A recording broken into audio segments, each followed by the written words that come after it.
여러분 안녕하십니까? 이 거룩한 안식일 주님의 존전을 찾으신 모든 성도님들에게 또 여러 가지 사정으로 예배에 참석하지 못하고 온라인으로 예배에 참석하시고 계시는 모든 분들에게 하나님의 크신 축복이 풍성히 임하시기를 기원드립니다. 오늘 아름다운 또 특창을 들려주신 모든 분들에게도 동일한 하나님의 축복이 풍성히 임하시기를 기원합니다. 다 같이 하나님의 말씀 요한복음 8장 31절로 32절의 말씀입니다. 그러므로 다 같이 읽겠습니다. 그러므로 시작.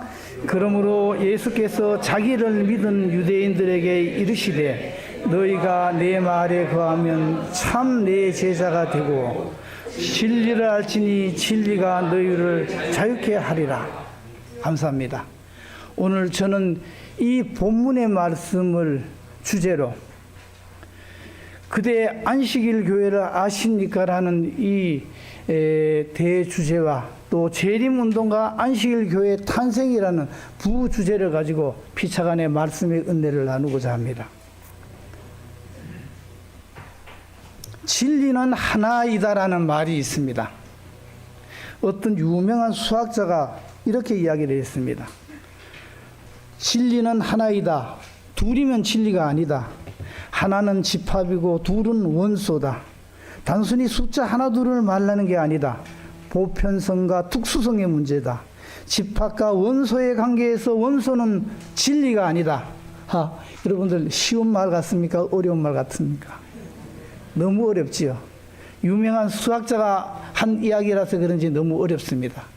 제가 이 말을 조금 풀어보겠습니다. 여기에 보면은 상자가 있어요.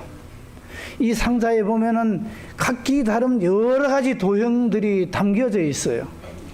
이렇게 의미 없이 담겨진 이 도형들 하나하나를 원소라고 그래요. 원소. 뭐라고요?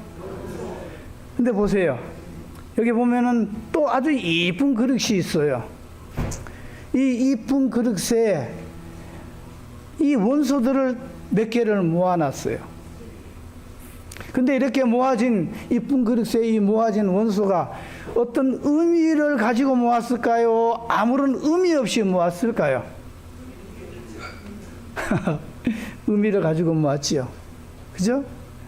그래서 이렇게 모아진 것을 어떤 기준과 조건을 충분히 갖춘 모임이라고 이야기합니다. 그래서 이런 것들은 뭐라 그런다고요? 이런 것들을 집합이라고 그래요. 그리고 집합이 뭐라 그랬습니까? 위에서는 원소가 진리가 아니다 그랬는데 집합이 뭐라고요?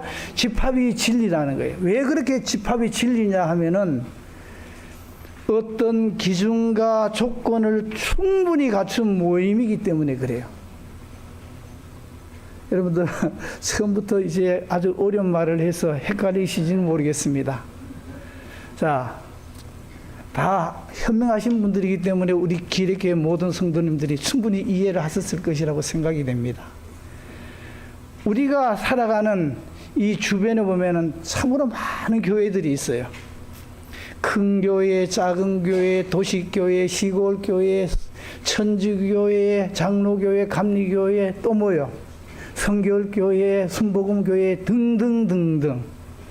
그런데 이러한 교회들이 한결같이 하나의 공통점이 있어요. 그 공통점이 뭘까요? 예, 맞는 말씀인데 제가 원하는 대답이 아닙니다. 제가 말씀드리고자 하는 것은 바로 이거예요. 그 공통점이 한결같이 모든 교회가 자기 교회가 무슨 교회라고요? 자기 교회가 진리교회라 그래요. 여러분, 우리 제7일 안식일 예수 재림교 기례교회는 어떤 교회입니까? 진리교회입니까? 진리교회가 아닙니까? 진리교회. 참진리교회입니다. 그렇죠? 확신하십니까? 예, 아멘입니다. 왜냐하면요, 진리교회로서 갖춰야 할 충분한 조건과 기준들이 있기 때문에 그래요. 그뿐만 아니라 진리교회로서 인정할 만한 역사적 배경 속에 세워진 교회이기 때문에 그래요. 또한 우리가 감당해야 할 사명과 목적이 분명하기 때문에 그렇습니다. 그렇다면 구체적으로 진리교회로서 갖춰야 할 충분한 조건과 기준들이 뭘까요? 또 진리교회로서 인정할 만한 중요한 역사적 배경이 무엇이며 우리가 감당해야 할 사명과 목적이 뭘까요? 저는 오늘 이러한 몇 가지 질문을 그대 안식일 교회를 아십니까? 라는 이 질문으로 함축을 해봤습니다. 그리고 여기에 대한 첫 번째 대답으로 안식일 마지막 심판대의 표징과 이러한 제목으로 작년 7월 8일 안식일에 제가 말씀을 드렸어요. 혹시 기억이 나시는지 모르겠습니다. 기억이 나십니까? 이 거룩한 안식일에 정말 깊은 의미가 배도한 세력들에 의해서 더럽혀지고 마치 일요일이 참 안식일인 양 지켜지고 있는 그런 형태들을 봤습니다.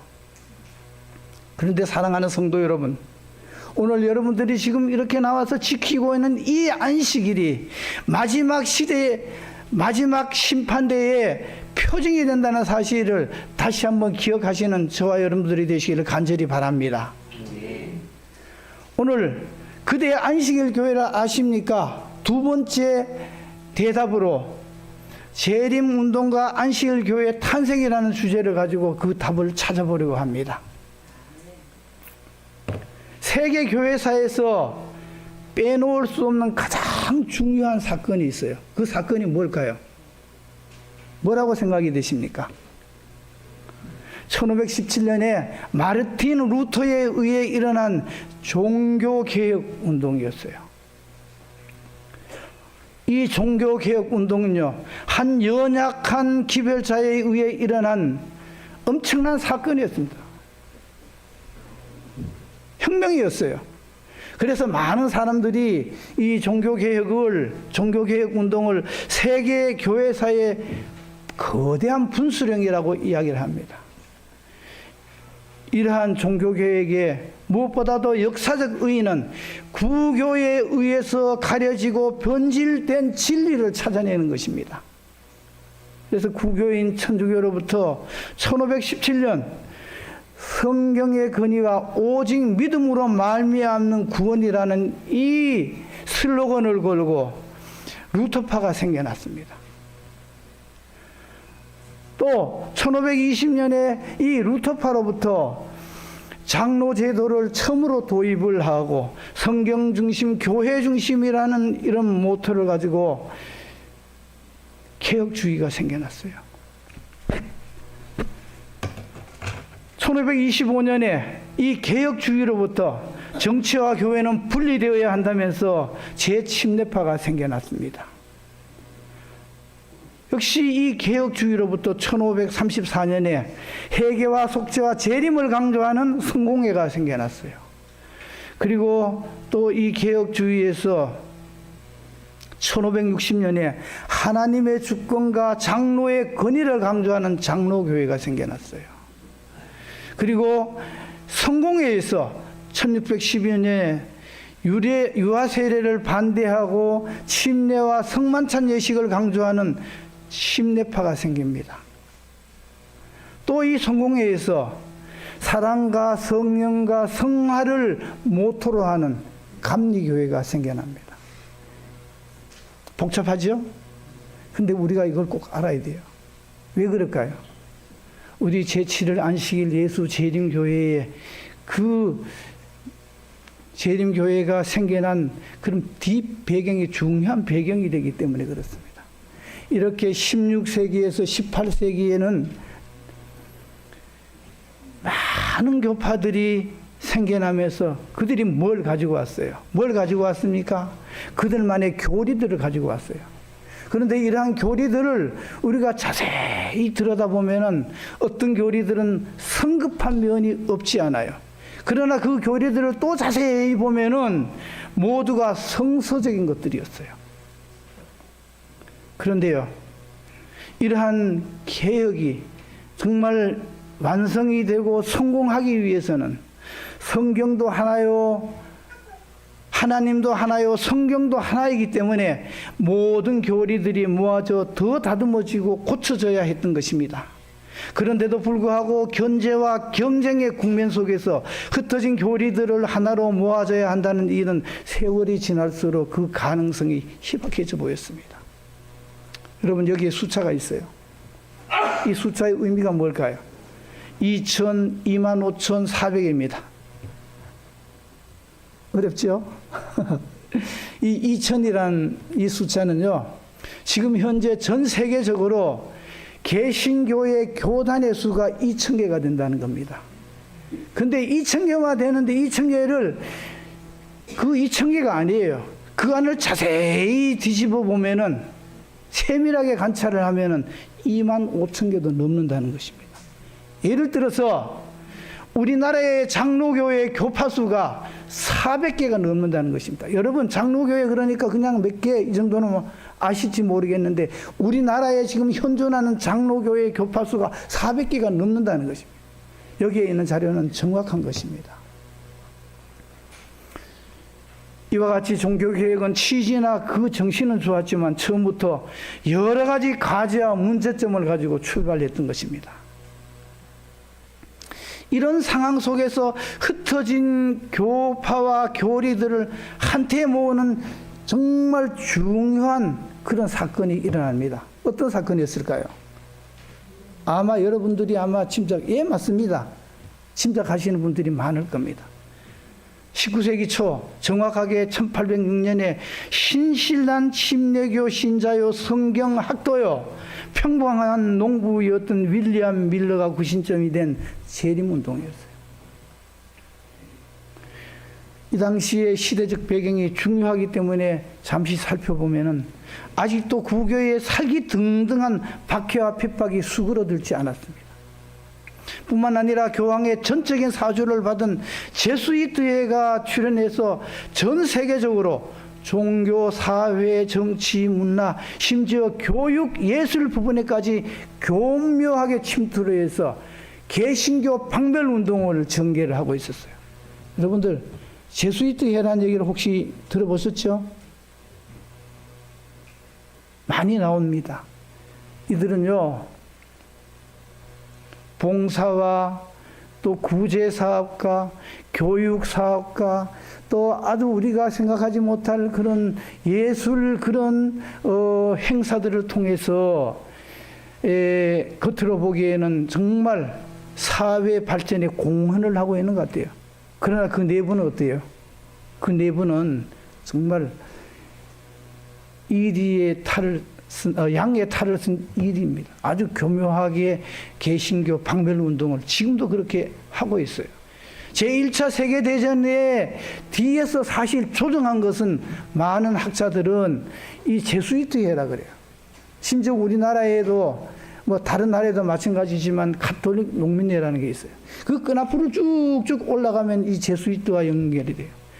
이러한 그 가톨릭 교회에서 이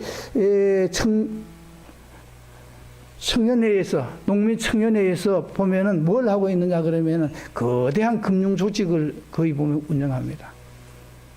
어떤 일설에 의하면 우리나라 농협도 거기하고 관련이 되어 있다고 이렇게 이야기를 하는 사람을 봤습니다. 어쨌든 이런 와중에서 다행스럽게도 19세기 초에 인쇄술의 발달로 영국 성서공회에서 성경을 대량으로 출판하는 일이 있었습니다. 그동안 성경을 가지고 싶고 보고 싶고 소유하고 싶었지만 그렇게 할 수가 없었어요. 심지어 성경을 번역을 했다가 참수형을 당하는 사람들도 있었어요. 이제는 그렇지 않았습니다. 세월이 바뀌었어요. 영국 성서공회에서 성경을 이제 대량으로 이렇게 출판을 해서 누구나 마음 먹으면 구할 수 있는 그런 시대가 왔습니다. 이렇게 해서 많은 성도님들이 성경 연구에 매진하는 그러한 계기가 됐습니다. 이러한 시대적 흐름 속에 성경학도이던 윌리엄 밀러도 20여 년간 성경을 집중적으로 연구하기 시작했습니다. 대쟁투 320쪽에 보면은 이 윌리엄 밀러가 어떻게 성경 연구를 했는지 자세히 기록이 되어 있습니다. 노란색 고딕체 부분입니다. 이 근원이 누구예요? 윌리엄 밀러는 모든 선입견을 버리고자 힘쓰는 한편 성경의 주석을 참고하지 않고 관주와 성구 사전을 이용하여 성경의 구절과 구절을 비교함으로 연구하였다. 그는 그 연구를 극히 규칙적으로 조직적으로 하였다. 그리하여 그는 창세기에서 시작하여 성경 구절 한 절 한 절을 읽어가면서 그 의미가 분명히 이해되기 전에는 앞으로 나아가지 않았다. 이렇게 기록이 되어 있습니다. 이렇게 성경 연구를 해오던 이 윌리엄 밀러에게 참으로 큰일이 일어났어요. 너무나 큰 충격과 감동을 받게 된 그런 사건이 있었습니다. 그게 뭐냐 그러면은 바로 다니엘 8장 14절의 말씀을 읽으면서 이런 충격과 감동을 받았어요. 다 같이 다니엘서 8장 14절에 있는 말씀을 한번 같이 읽어보겠습니다. 그가 내게 이르되, 시작. 그가 내게 이르되 2300주야까지니 그때의 성소가 정결함을 입으리라 하연. 여기 보면 제가 까지란 말을 갖다 이렇게 색칠을 했어요. 이걸 잘 봐야 됩니다. 2300주야까지입니다. 근데 까지가 있으면 뭐 있어요? 앞에 뭐가 있어야 돼요? 부터가 있어야 되죠. 뭘 모르는 거예요? 이 뒤에 나오겠습니다. 이 까지란 말을 일단 잘 기억하시기 바랍니다. 이 성소가 정결함을 입으리라는 이 말씀을 이 윌리엄 밀러는 어떻게 해석을 했나요? 예수님께서 재림을 하시는 그 말씀이라고 믿고 확신을 하게 됩니다. 그래서 이 2300주야를 잘만 연구하면은 예수님께서 재림하는 날짜가 언제인지 알 수 있다고 이렇게 믿게 됩니다. 그런데 그 연구가 쉽지 않았어요. 왜 그랬을까요? 성경상 2300주야, 이 연월일 원칙에 의해서 이 2300주야는 2300년이나 되는 매우 긴 그러한 연도였어요. 이렇게 긴 연도의 그 시작점, 기산점을 안다는 것은 참으로 힘들었어요. 그래서 고민과 또 절망과 이런 속에 기도를 하면서 이 2300주야의 기산점을 찾기 위해서 연구를 합니다. 그리고 많은 선행 연구들을 찾아보고 선임 연구들을 찾아보기 시작했습니다. 그때에 이 아이작 뉴턴이 어떤 사람이죠? 예, 맞아요. 사과가 떨어지는 것을 보고 뭘 했습니까? 만유인력의 법칙을 만든 과학자입니다. 우리는 이렇게 과학자라고 알고 있지만 실제로 이 아이작 뉴턴은요, 과학자라기보다가 심오한 종교학자였어요. 그래서 이분이 뭘 했느냐 그러면은 이 다니엘 9장 25절에 나오는 예루살렘 중건령이 내린 BC 457년이 2300주야의 기산점이 된다는 걸 연구를 해놨어요. 그래서 윌리엄 밀러가 이걸 보게 된 겁니다. 제가 오늘 시간이 좀 초과할 것 같습니다. 우리 집사람이 늘 하는 얘기가 제발 좀 어디로 가든지 말씀 좀 짧게 해라 이렇게. 그리고 집에 가면은 아주 혼나요. 길게 하면. 정말 혼난 적이 많이 있습니다. 근데 여러분 양해해 주시기 바랍니다. 오늘 이 주제를 하면서 원래 이거 벌써 이렇게 지난번에 하고 싶었지만 말씀이 너무 길고 이렇게 해서 자를 수가 없어요. 어디서 잘라야 될지. 오늘 여러분들 양해해 주시겠습니까? 감사합니다. 자, 우리가 이 2300주야의 기산점을 우리가 공부를 하면서 많은 사람들이 오해를 하고 있는 것이 있어요. 뭐냐면은 윌리엄 밀러가 마치 제7일 안식일 예수 재림교회의 창시자라고 이렇게 얘기를 하는 사람이 있어요. 그 근거로 뭐라고 그러냐 그러면 다니엘 9장 25절에 2300주야까지니 중건령이 내리는 그 BC 457년이 2300주의 기산점이라는 것을 이 윌리엄 밀러가 이렇게 밝혔다 그러는데 사실은 윌리엄 밀러가 밝힌 것이 아니고 선행 연구가 있었어요. 누가 했다고요? 아이작 뉴턴이 했습니다. 그래서 우리가 이걸 분명히 알고 있어야 돼요. 심지어 우리 재림 교인들 중에서도 보면은 이 윌리엄 밀러가 재림 우리 교회의 창시자라고 이렇게 오해를 하고 있는 분들이 있습니다. 자, 2300주야까지라 그랬어요. 뭘 몰랐어요? 이 부터를 몰랐어요. 그렇죠? 근데 이 부터가 뭐라고요? BC 457년이에요. 그러면 이제 예수님이 오시는 그 재림의 날짜가 이제 계산하기가 무척 쉬워졌어요. 어떻게 해요? 2300 빼기 457년 하면 돼요. 그러면은 뭐가 나옵니까? 1843년이 나와요. 그런데 연도에는 영년이라는 것이 없습니다. 여러분, 영년이라는 연도가 있나요? 영년이라는 게 없어요. 그래서 1843, 원래 윌리엄 밀러도 처음에는 1843년으로 이렇게 이해를 했는데 그게 아니에요. 영년이 없기 때문에 여기에다 뭐를 해야 되느냐? 1년을 더해야 돼요. 그렇게 1년을 더하면은 1844년 정확하게 10월 22일이 됩니다. 근데 왜 10월 22일일까요? 이것까지 우리는 분명히 알아야 돼요. 예. 구약에 보면은 저 이스라엘의 성소 제도가 있었어요. 근데 그 대제사장이 1년에 딱 한 번 지성소에 들어가서 성소 정결을 합니다. 딱 한 번 들어가요. 그날이 바로 대속죄일이라 그러는데 그날이 유대력으로 7월 10일이거든요. 이 7월 10일을 양력으로 환산을 하면 10월 22일이 되는 겁니다. 또 이 대제사장은요, 뭐를 예표하느냐 그러면은 지성소에 들어가서 지성소 봉사라는 이 대제사장은 뭘 예표합니까? 누구를 예표합니까? 예수님을 예표를 해요. 그러니까 윌리엄 밀러는 1844년 10월 22일이 예수님이 재림하시는 날이라고 이렇게 믿고 확신했던 것입니다. 이러한 사실이 모든 사실을 깨닫게 되자 정말 기뻤어요. 기쁨 충만이었어요. 그래서 이 하루빨리 일한 사실들을 사람들에게 알리고 싶었어요. 그런데 이 윌리엄 밀러가 문헌을 보면 굉장히 내성적이었어요. 그래서 어디 가서 이 이야기를 쉽게 하지 못하고 양심의 부담만 느끼고 있었어요. 이러던 어느 날 멀리 북미에 살고 있는, 지금 윌리엄 밀러는 매사추세츠주에 살고 있어요. 저 북미 쪽에 있는 조카로부터 특별한 초청장을 받게 돼요. 삼촌, 내가 다니는 교회에 많은 사람들을 모아놨다. 삼촌이 오셔서 이 2300주야의 그 기별을 우리 교회에 와서 좀 가르쳐 줄래? 기뻤을까요? 안 기뻤을까요? 대답이 너무 지루하신가 봐요. 기뻤을까요? 안 기뻤을까요? 엄청 기뻤어요. 그죠? 그래가서 차를 타고 빨리 갔어요. 여기 보이는 그림이, 물론 그때 그림은 아니지만 여러 자료를 찾다 보니까 이런 자료가 나왔어요. 이게 현실이었기 때문에 이 그림을 그대로 가져 나왔습니다. 이렇게 가르쳤어요. 어떤 일이 일었을까요? 참으로 놀라운 일들이 일어났어요. 예상치 못한 일들이 일어났어요.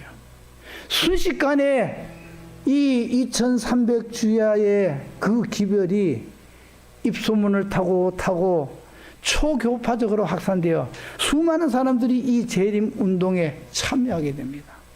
특이점은요, 성도들도 물론 관심이 있었지만 누가요?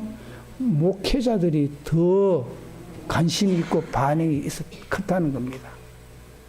이 당시에 재림운동에 참여했던 개신교 목사님들의 현실, 그 참여한 사람들의 그 모습입니다.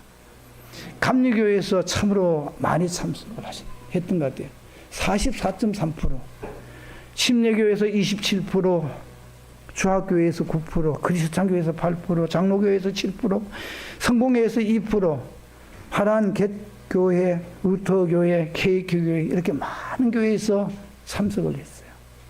그리고 윌리엄 밀러만 가르친 것이 아니라 이런 목사님들이 자기가 소속된 지역에서, 자기가 소속하고 있는 그 교회에서 이 기별들을 가르쳤습니다. 문헌을 보면요, 그때 핵심적으로 활동을 했던, 뭐 그냥 건성건성이 아니라 정말 핵심적으로 활동을 했던 목회자들이 200명이 넘는다 그래요. 그래서 순식간에 이 재림운동에 참여한 사람들은 수만 명이 된다. 어떤 책에는 5만 명이라고 이렇게 얘기하는 데도 있습니다. 어쨌든 수만 명이었어요. 그런데 놀라운 일들이 일어나기 시작했어요. 사단이 가만두질 않았어요. 그렇게 열렬했던 이 재림운동이 어느 순간부터 찬물이 그냥 끼얹혀지는 겁니다. 이 운동에 가담한 사람들을 핍박하고 박해가 가해지기 시작했어요. 심지어 단순 가담자들까지도 배척하고 출교 조치를 행하는 가혹한 현상이 일어나게 됩니다. 각 시대 대쟁투 337쪽에서는 이 시대에 일어났던 이 현상들이 이렇게 기록을 하고 있어요. 여러 교회로부터 찬송자들의 수가 크게 증가되었으나 얼마 후에는 그 개심자들에 대한 반대의 정신이 나타났으며 마침내는 밀러의 견해를 받아들이는 자를 징계 처분하는 일이 각 교회에서 시작되었다, 이렇게 이야기하고 있습니다. 그렇다면 이렇게 변해버린 현실 속에서 재림운동 모습은 어떻게 전개가 되었을까요? 제명되고 출교 조치를 받은 사람들이었지만은 그들은 조금 더 흔들림이 없었어요. 그리고 모여서 이 재림운동을 계속해서 이어나가게 됩니다. 여기 보십시오. 각 교회에서 이렇게 출교 조치를 당한 사람들입니다. 색깔을 자세히 보시기 바랍니다. 이렇게 출교 조치를 당한 사람들입니다. 이 사람들이요, 시간이 지날수록 더 열렬한 모습으로 이 운동을 확산시켜 나갔습니다. 왜냐하면 정해진 시기와 때가 있었기 때문에 그래요. 드디어 이 사람들이 그렇게 학수고대하고 기다리던 1844년 10월 22일 아침이 밝았어요. 어제와 같이 붉은 태양이 올랐습니다. 많은 사람들이 모여서 찬양과 찬미와 기도를 하면서 하늘을 쳐다봤어요. 1시간이 지나고 2시간이 지나고 3시간이 지나갑니다. 그들은 흘러가는 그 하늘의 조각구름조차도 예사롭게 보이지 않았다고 이야기해요. 5시간, 6시간이 지나고 7시간이 지나갑니다. 그때는 하루가 지금하고 조금 달랐어요. 12시가 하루였어요. 드디어 12시가 되었어요. 아무런 동요가 없는 겁니다. 하늘에서 울려야 할 나팔 소리가 울리지 않는 겁니다. 결국 예수님은 오시지가 않았던 겁니다. 절망과 좌절과 후회와 아픔이 쓰나미처럼 몰려왔어요. 뿐만 아니라 그들을 향한 조소와 멸시와 비난, 그리고 원망의 소리가 크게 들려왔습니다. 그들은 심지어 뭐까지 안 했느냐 하면 파종까지 하지 않았어요. 파종. 예수님이 이제 오시는데 뭐 그냥 파종을 해서 뭐 하느냐, 수술을 해서 뭐 하느냐, 이렇게 하면서 아예 파종을 하지 않았어요. 또 그들은 가지고 있던 그 돈이 뭐가 필요하냐, 10월 22일까지만 우리가 쓰면 되는데, 그래서 그 가지고 있던 돈을 전부 다 다른 데 써버렸습니다. 정말 가슴이 찢어지는 대신망을 경험을 하게 되는 것입니다. 놀라운 사실은요, 이 사실이 이미 성경에 미리 예언이 되어 있었어요. 벌써 1800년 전에 이러한 사실이 예언이 되어 있었어요. 계시록 10장 8절로 11절의 말씀입니다. 10절부터 노란 고딕체 부분을 제가 읽도록 하겠습니다. 내가 천사의 손에서 작은 책을 갖다 먹어버리니 내 입에는 꿀같이 하나 먹은 후에는 내 배에서 쓰게 되더라. 11절 다 같이 한번 읽어볼까요? 저가 내게 말하기를, 시작.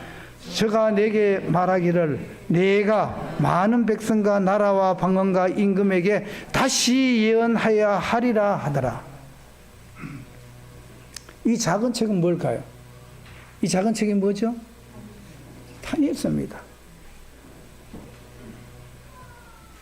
2300주야까지니 그때야 성소가 정결하게 되리라, 정결함을 입으리라고 말씀이 기록된 다니엘 8장 14절이 있는 그 다니엘서입니다.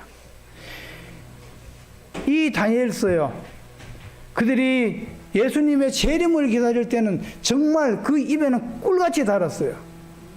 그렇지만은 가슴이 찢어지는 대실망을 경험한 다음에는 입에는 달았지만은 어땠어요? 배에서는 썼습니다. 그런데 왜 이렇게 신실했던 그 하나님의 종들에게 하나님께서는 이러한 대실망을 허락하셨을까요? 왜 그랬을까요? 하나님의 대섭리였어요. 자, 여기 한번 보시면은요, 대실망 이후에 세 부류로 사람들이 나누어집니다. 첫 번째 부류는요, 기독교 신앙을 완전히 포기한 사람들입니다. 두 번째 부류는요, 시기를 다시 정하자는 사람들이었어요. 세 번째 부류는 보십시오. 이 사람들은 시기는 정하지 않고 재림 신앙을 고수하는 사람들이었어요.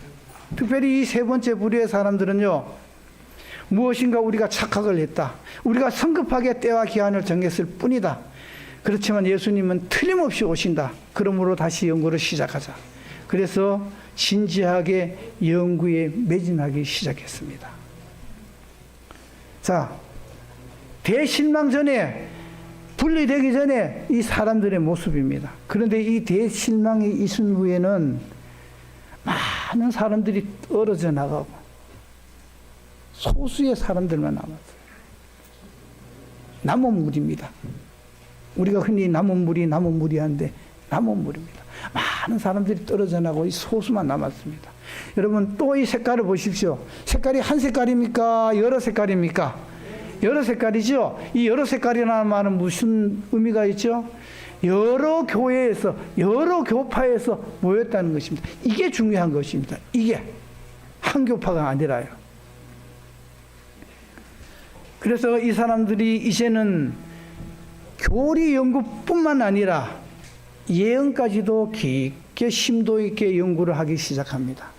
그래서 각 교파만이 가지고 있던 교리를 다 내어놓고요, 모였어요. 다 내어놓고, 그리고 모여서 기도하며 토의를 시작합니다. 또 이러한 가운데 미완성된 교리와 부적합한 교리는 가감하게 보완 보충을 해나가면서 결국 오랜 노래 끝에 모든 진리를 하나로 모으는 엄청난 결과를 이끌어내게 됩니다. 이 그림이 무슨 그림인지 여러분들 혹시 아시는 분 계시나요? 유명한 그림입니다.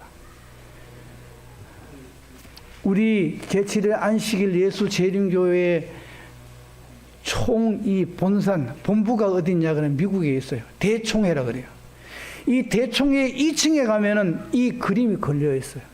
이 그림의 의미가 뭐냐 그러면은 그때 소수의 무리들이 다 떨어져 나가고 이 소수의 무리들이 모여서 이렇게 각 교파만이 가지고 있던 교리를 다 내고 토의하고 연구하고 이렇게 하던 그 장면을 그림으로 그린 것입니다. 혹시 앞으로 대총회에 가실 분들이 있으면 꼭 가서 이 그림을 확인하시기 바랍니다. 그렇다면은 이렇게 모아진 진리들은 어떤 것들이었을까요? 개혁자 루터로부터는 오직 믿음으로 말미암는 구원을, 이러한 진리를 가지고 왔어요. 이게 가장 기본 배경이 되는 교리입니다. 그리고 루터교에서는 오직 성경을 중심으로 해야 한다는 그런 교리와, 청교도에서는 경건한 신앙생활, 모라비안 형제교회에서는 세계적 복음 전파라는 어마어마한 사명을 가져오게 되었고, 또 장로교에서는 율법을 강조하는 사상, 또 침례교에서는 침례와 성만찬을 강조하는 사상, 또 그리고 제7일 침례교에서는 안식일을 강조하는 교리, 그리고 감리교에서는 사랑, 성령, 성화라는 이런 교리, 또 제 세례파에서는 정치와 교회는 분리되어야 한다면서 주장했던 그 교리와 부활 사상을 우리가 강조를 하고 그것을 우리가 믿어야 한다는 그러한 이 교리들을 가지고 왔습니다. 여러분, 1844년에 만약에 대실망의 경험이 없었다면 결코 이런 일은 일어나지 않았을 것입니다. 하나님의 섭리였어요. 자, 이렇게 해서 모아진 이 교리가 뭐라고요? 제7일 안식일 예수 재림교회고, 드디어 1860년에 이렇게 해서 우리 제7일 안식일 예수 재림교회가 탄생이 되는 겁니다. 아멘입니까? 제7일 안식일 예수 재림교회의 핵심 교리 구조는 어떻게 이루어졌는가? 이거는 제가 따온 말입니다. 어디서 누가요? 교부들의 신앙이라는 그 천주교에서 나온 건데요. 기본서, 글씨가 저거 안 보이실 겁니다. 기본서라는 추기경이 지은 거예요. 왜? 우리 제7일 안식일 예수 재림교회를 깔라고 폄하하려고 쓴 글인데 한번 보세요. 너무 재미있어요. 제7일 재림교회는 안식교회 교리를 보면, 그런데 남의 이름을 부르려면 분명하게 잘 불러야 돼요. 이거 기분 나쁜 거예요. 그렇죠? 이러한 정말 공신적인 있는 책에 자기 이거 남의 이름도 제대로 못 불러요. 제7일 재림교회는 안식교회 교리를 보면, 여러분, 우리도 안식교 그러는데 그거요, 좋은 말이 아닙니다. 우리가 부르는 건 우리 자신을 폄하하는 말입니다. 그런 말씀은 하시지 않는 게 좋을 것 같아요. 재림교회라고 했어요. 우리 재림교회라고. 계속해서 읽겠습니다. 안식교회의 교리를 보면 여러 교회의 교리를 한두 가지씩 따다 잡채를 만들어 놓았다는 느낌을 든다. 뭐를 만들어 놓았다고요? 잡채를 만들어 놓았다.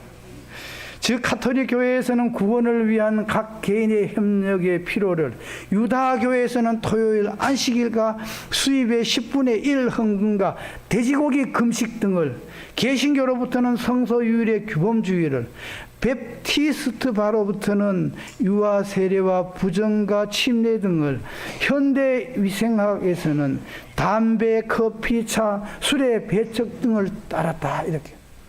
근데 보면은 우리를 깔라고 이렇게 했는데, 우리를 폄하하려고 그랬는데, 어떻게 보면 우리를 선전하는 광고문이 됐어요.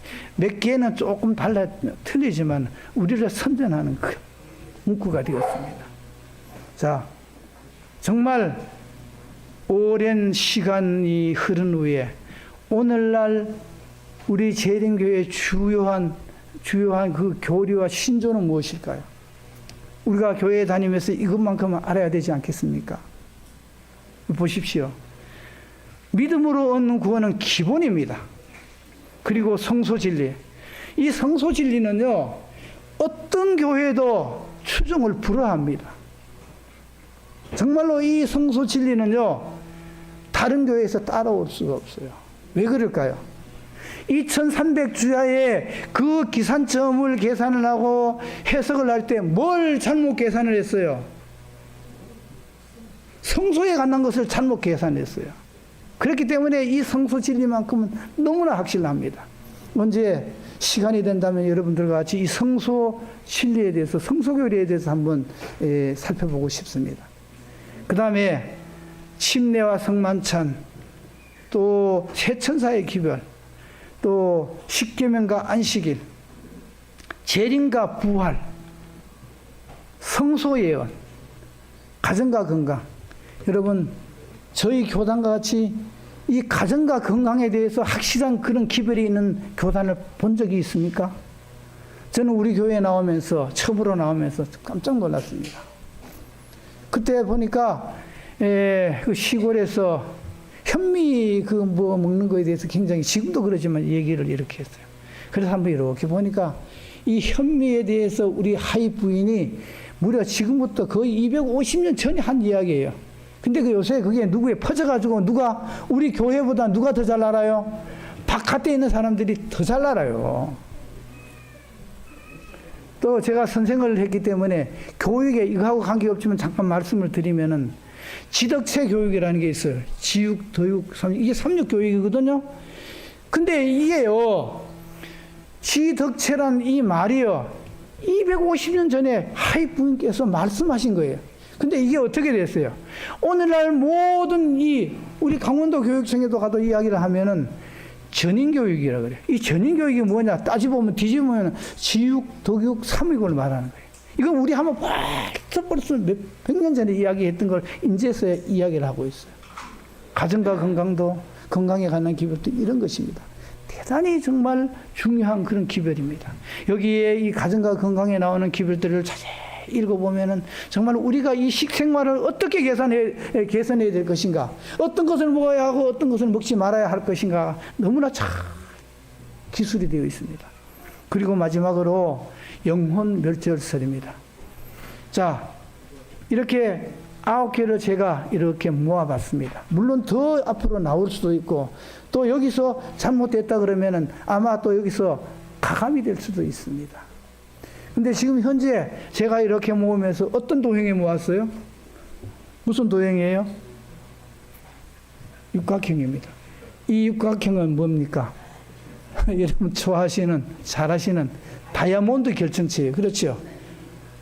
싼 보석입니까? 비싼 보석입니까? 비싼 보석의 그 결정체입니다. 여기에 담겨져 있는 모든 우리 교리의 그 신조는 정말 보석의 결정체라는 사실을 여러분들 기억하시기 바랍니다. 세계적인 종교학자 월터 마틴이라는 분이 있어요. 이 사람은 우리 교인도 아니고 이 종교학에 대해서 이야기를 하면 이분과 같은 그런 석학이 없어요. 세계적인 석학이에요. 이분이 뭐라고 말씀을 하셨나 하면은요, 나는 나의 확신으로는 여호와의 증인이나 몰몬교, 크리스찬 사이언스, 유일교도, 신령파 등은 성서적으로 해석으로 볼 때, 성서적 해석으로 볼 때 진정한 그리스도인이 될 수 없으나 제7일 안식일 예수 재림교회는 완전하게 참된 그리스도인이라고 할 수 있고 예수 그리스도의 진정한 제자들이라고 할 수 있다. 여러분 아멘 안 해주십니까? 아주 유명한 분이 이렇게 이야기를 했어요. 말씀하셨어요. 또 있어요. 이거 우리 교회에서 나온 게 아니에요. 종교사전, 백과사전입니다. 아주 이 어떤 편파적인 것이 없어요. 근데 여기 보면은 두 번째 보십시다. 너무 시간이 없기 때문에. 리빙 해션이라는 이 종교사전인데요. 비록 어떤 교인들은 그들을 누구를요? 우리 제7일 안식일 예수 재림 교인들을 이단이라고 비난하지만 제7일 안식일 예수 재림 교회의 신학은 본질적으로, 그 다음에 여러분들 한번 읽어보시기 바랍니다. 본질적으로 뭐라고요? 정통이다. 이렇게 세계 백과사전에서 이야기하고 있어요. 그 다음에 또 백과사전 한번 보겠습니다. 브리테니커 백과사전, 너무 유명한 백과사전이잖아요. 여기서 이렇게 되어 있어요. 재림교인들은 다 같이 시작. 재림교인들은 모든 기독교인들이 지니고 있는 기본 신앙을 똑같이 가지고 있다. 신구약 성경의 권위를 받아들인다. 이렇게 하고 있습니다. 아멘입니까? 아멘.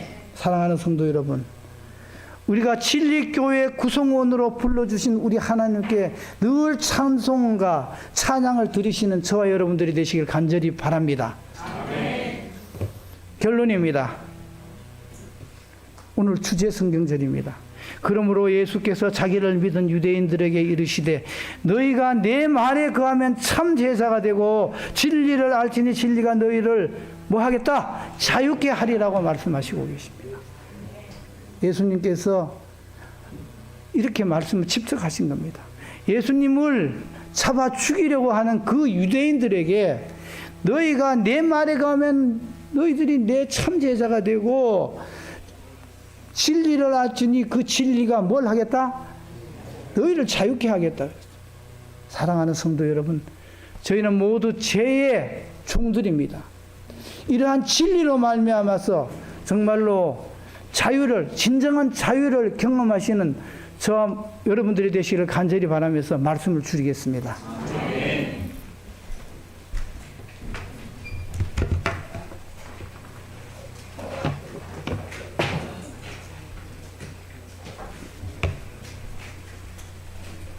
말씀 감사합니다. 우리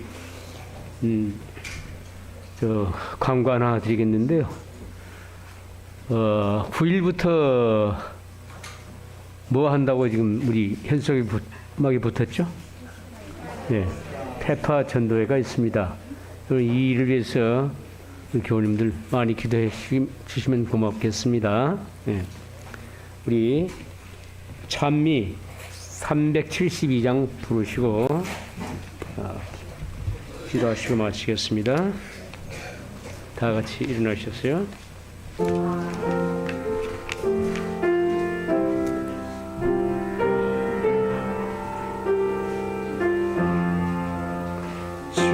믿는 자들에게 그 센터는 곧 진실한 주님의 말씀일세. 큰 멸망을 명하러 나온 자의 귀중한 진리 또 있나.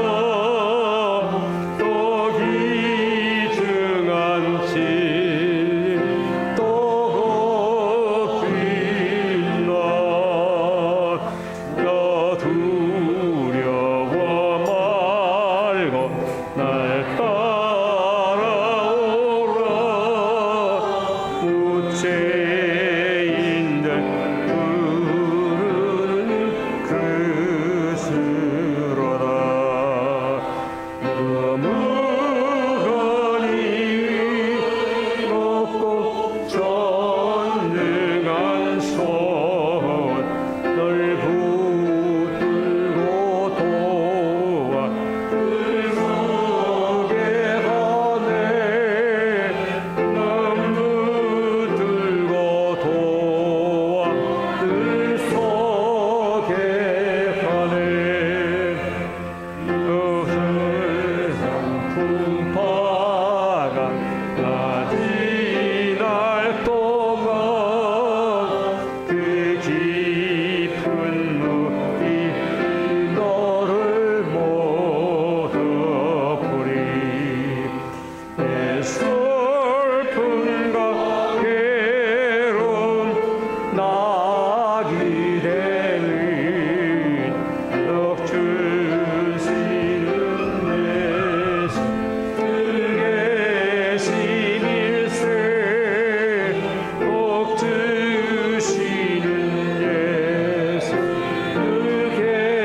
계심일세.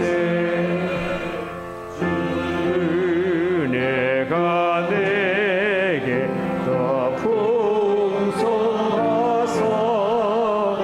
근심에 빠지지 않게 하네.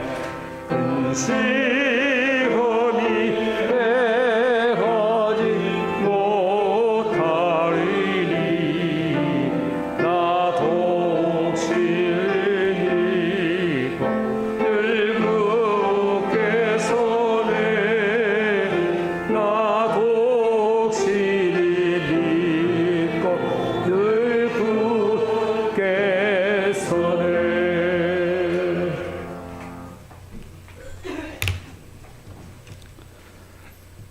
사랑하시는 아버지,